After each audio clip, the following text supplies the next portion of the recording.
Sesudah melakukan penggeledahan di kantor BPKAD Sumsel, Pesus Kejati Sumsel melakukan penggeledahan lagi di kantor Gubernur Sumsel, ngaman ke sejumlah dokumen berkas terkait penyelidikan proyek mangkraknya pembangunan Pasar Cindi. Tim penyidik Kejaksaan Tinggi Sumsel kembali melakukan penggeledahan di kantor Gubernur terkait penyidikan dugaan korupsi mangkraknya pembangunan Pasar Cindi. Sekretaris Daerah Provinsi Sumatera Selatan Edward Chandra ngatoke, penggeledahan yang dilakukan pihak Kejaksaan Tinggi Sumsel di kantor Gubernur, penyidik sudah mengamankan dokumen-dokumen berupa SK-SK serta surat menyurat yang berkaitan dengan Pasar Cindi. Tambah ke Edward Chandra, Pemprov Sumsel mendukung Kejati Sumsel. Ya, ini bagian dari proses penyidikan yang dilakukan oleh Kejaksaan Tinggi, dan tadi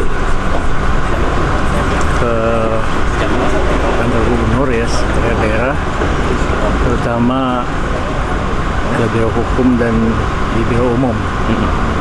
Ada dokumen-dokumen yang dimintakan seperti SK-SK, kemudian surat menyurat yang terkait dengan Cindi. Ya.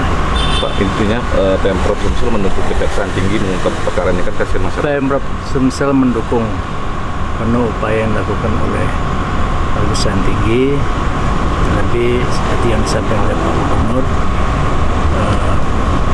Pemprov persiapan untuk melanjutkan pembangunan itu ya. Ya. Maka kepastian hukum dari upaya yang dilakukan oleh Kejaksaan Tinggi ini menjadi hal yang penting. Untuk cagar budaya itu kan ada sisa berapa candawan itu, Pak? Itu tradisional lah, bagaimana? Detailnya di sana ya.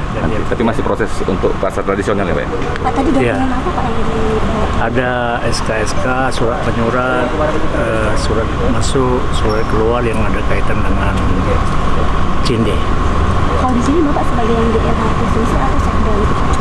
Enggak, ini Sekda. Lutfi, PAL TV.